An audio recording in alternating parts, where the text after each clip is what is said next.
a guerra é um terror. Mas e se ela fosse literalmente um terror? Eu comentei com vocês no vídeo passado o quanto as histórias em quadrinhos de guerra cresceram muito nos anos 50 e 60, em detrimento dos super-heróis que tinham dominado a década de 40. Mas houve um outro gênero que também cresceu muito nessa época, que foi o gênero terror.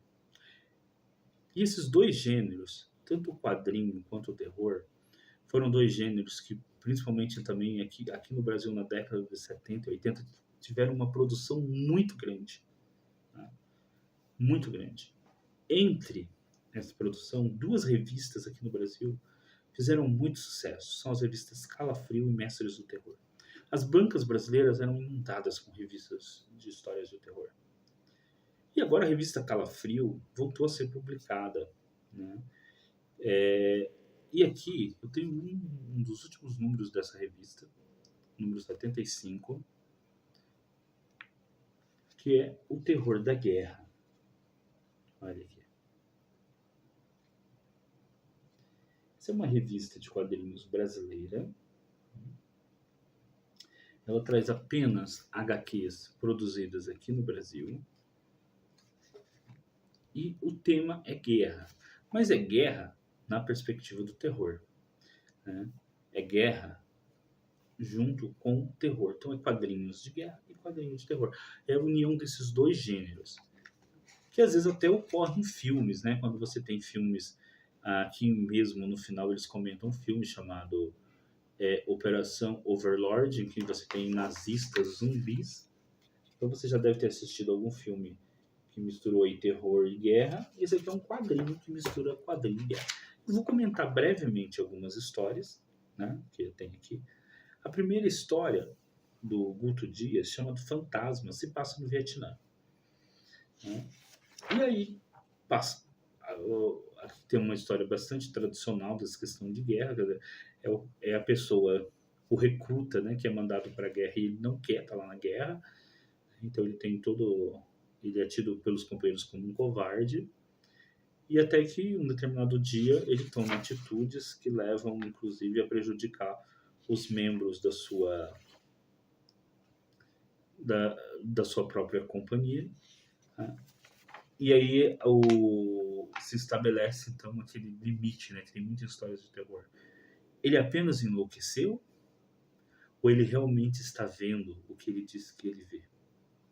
Né? Então, é uma história de guerra mais clássica, né? Que coloca aí essas questões. Tá? Vou mostrar aqui alguns dos desenhos da história. Então, uma história de guerra que se passa aí no Vietnã. Né? Toda a revista é preto e branco. O que é muito bom, eu gosto muito de arte preto e branco. E acho que se tem dois gêneros em que a arte preto e branco funciona muito bem, é o faroeste e o gênero de guerra. Acho que são dois gêneros em que a arte preto e branco ela funciona muito bem. Super-heróis, por exemplo, não é um quadrinho de super-heróis, eu não acho que a arte preto e branco funcione. Mas para guerra e faroeste funciona muito bem. Tá? A segunda história do Sidemar, textos e desenho, se chama-se Horrores do Agente Laranja. Mais uma vez aqui nós temos como cenário o Vietnã. Tá? E aqui então vai falar da questão, né, do agente laranja e de possíveis modificações que o agente laranja causou na fauna ali, na flora, na verdade, ali no Vietnã. E mais uma vez você tem ali um soldado envolvido com o que parece ser uma criatura, né, um monstro. Né? Essa questão de criaturas do pântano, monstros do pântano, que inclusive é o nome de uma série de quadrinhos muito importante, né? É algo muito... já é um gênero consolidado dentro do terror e que é trazido aqui para um cenário de guerra. Tá? Então eu vou aqui apenas mostrar uma cena, né, da história. Você tem aqui, então... E aí fica com vocês depois conhecer melhor essa história, não vou contar muitos detalhes. Depois você tem aqui uma outra história chamada Herói de Guerra.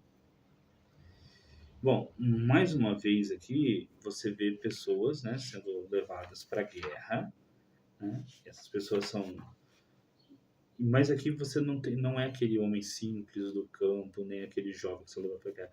É alguém, né, que já tinha uma vida toda junto ali com, que já era um criminoso, né, já ali fazia parte da máfia. E como começa a Segunda Guerra Mundial, ele vai lutar, né, na Segunda Guerra Mundial, porque ele acha que lutando na guerra, né, matando nazistas, ele vai se redimir dos pecados que ele tinha cometido enquanto estava na vida civil, mas as ações dele parecem não ter o resultado que ele esperava. Né? Aqui você tem uma cena.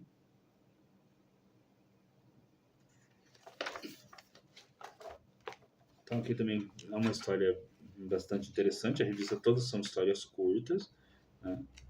Essa história aqui eu acho que eu não falei, né, o nome do autor, né? Roteiro e desenhos do Tony Fernandes. Tá? Contexto final do Daniel Sachs. E aí você tem uma matéria muito legal chamada Quadrinhos de Guerra. Aqui, ó, tá até com a caneta marca-texto que eu costumo ler e marcando o verso. Interessante que ele faz todo um histórico sobre a história dos próprios quadrinhos, né? Como os quadrinhos trataram temas militares. Então, inclusive aqui fala de revista como a revista Combate, que eu pretendo aqui tratar com vocês em futuras inserções agora dessa nova, né, desse novo quadro aqui do canal sobre quadrinhos e guerra. Tá bom?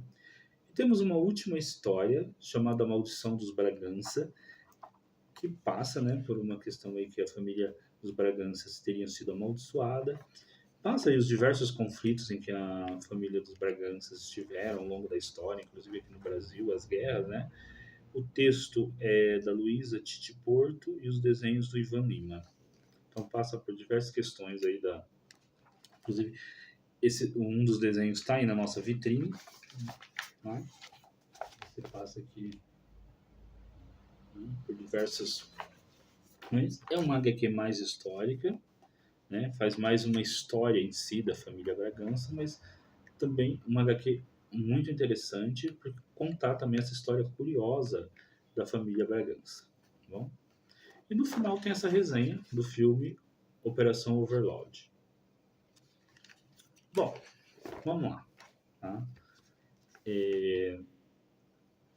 Eu colocaria aqui uma crítica a essa edição, é que apesar de todos os autores serem brasileiros, e todos os quadrinhos serem brasileiros, a revista é uma produção do Brasil, com exceção da última história, onde tem referência ao Brasil, as histórias se passam majoritariamente na Guerra do Vietnã, né? E tem uma história na Segunda Guerra Mundial.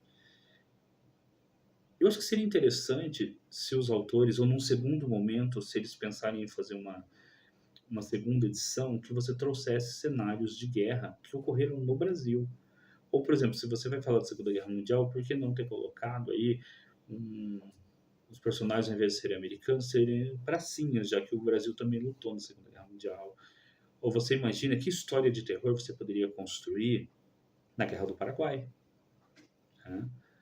Ou nas diversas guerras civis que o Brasil teve. Eu acho que faltou pelo menos uma história aqui, né, que não fizesse só referência à Guerra do Vietnã, mas que fizesse também referência ao Brasil, a guerras travadas pelo Brasil. Tá? Eu acho que seria interessante ter uma história assim, né? Você chamar também um contexto nacional dentro dessas histórias. Tá bom? Mas eu recomendo que vocês procurem aí, né, essa edição, para quem gosta de terror e de guerra. É uma edição bastante interessante, né, de ler. Eu vou colocar na descrição daí embaixo no canal o e-mail aqui, né, da editora, né, que tem um e-mail para contato, o e-mail do editor que está aqui no expediente da revista. Eu vou colocar aí o e-mail, e quem quiser entrar em contato com o editor, vou pedir mais informações, né, de como comprar a revista e tudo mais. Eu acho que é interessante, tá bom? vocês conhecerem um pouco o quadrinho nacional e como o quadrinho nacional pensa histórias de guerra, ok? Então é isso, pessoal. Ah, já ia esquecendo, né? O pacotão aí do YouTube. Gente, like, comentário e divulgar o nosso vídeo. A gente precisa muito disso para o canal crescer, tá bom? A gente faz esse canal aqui para vocês, tá? E não se esqueçam de sempre nos acompanhar, ok?